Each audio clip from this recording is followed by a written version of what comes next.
You know, we're made as man and woman, and I don't mean this is some kind of crazy religious way or whatever, to be together, because it's a polarized world, and it's better to have two than one.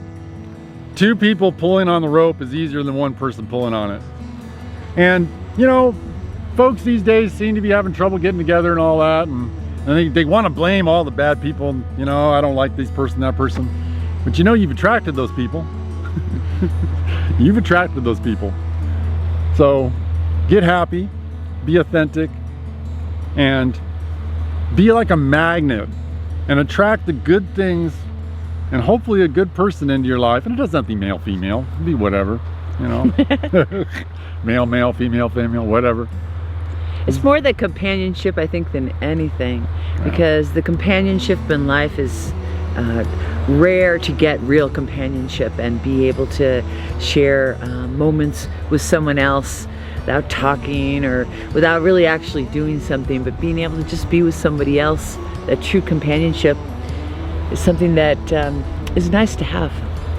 Yeah, it's super nice to have, and it's necessary, because we're tribal beings, and you know, it might be a little much to hope for a tribe, but you know, you can at least make a family, you know. But I don't know, this idea that you got to make it on your own is just such a rough road to hoe. And I see so many young people doing that now. It's like, oh man, it's just so hard to find the right mate or whatever. So they're just like lonely, you know, and they're lonely with their phone, like. Or they're looking for perfection, or something that they think is, here is the list of things that I want, and I have to tick off those things, and actually people will tell you that you need to do this, that this person is going to be the right person for you, and you go looking for that, when really, especially when you're young, when you find somebody that you can have companionship, and then you bring the other things in, so it's not necessarily ticking boxes or saying no, no, no, I don't want that, but being able to work within that other person's scope of interests and things that you like. Yeah, it's real easy to throw away the good and search for the perfect, when the perfect, it simply doesn't exist.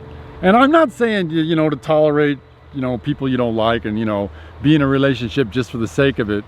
But I feel like, again, it's a yin and yang world, and everybody has another half of themselves. And it doesn't have to be perfect, and it doesn't have to be permanent.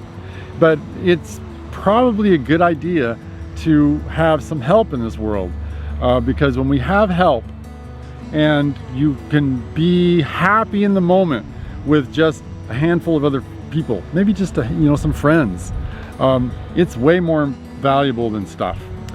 And the whole idea that really life is a timeline, and even yourself, you go through things that are not somebody else wouldn't want that on their list, and you go through times that are hard, or vices that control you in your own life. So in a way, it makes sense to forgive other people and see that that person is valuable to you and not discard them, because as a fact, I can tell you, I think people find it hard to find that as they get older and older. It's much easier to find it as a young person.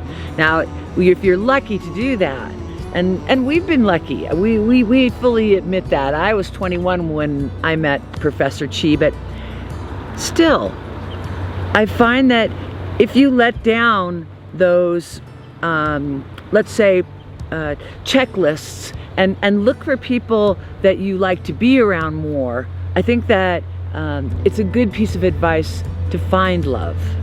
Yeah, it's definitely easier to fall in love when you're young and dumb.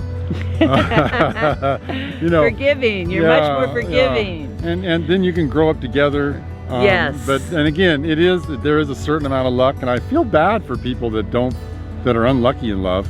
And you know, and perhaps there are a lot of people that do want to be alone, and that there's nothing wrong with that. I'm speaking in terms of yin and yang, and that it's difficult to be balanced. And if you have another person that you're close to, they can be a reflection of your opposite, and you can see it, You can emulate it, you can lean on it, you can grow with it, because it's kind of hard. It can be a hard world. And the river, you just think about this, that your life is just like this river, and that there are turns and there are places when you're going faster and slower and going over rocks, and there's just this ability to be able to move within that with another person and take those curves and hard parts along with that person. Yeah. Because there's going to be those times. Yeah, I mean, and there's definitely always hard times, you know. But, you know, people have hard times when they're alone, you know.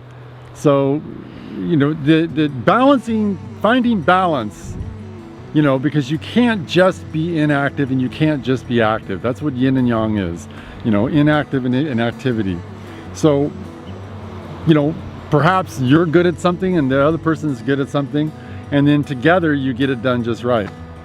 Because ultimately there's a lot that needs to be done, and doing it together can be good. Yeah. It can be a good thing.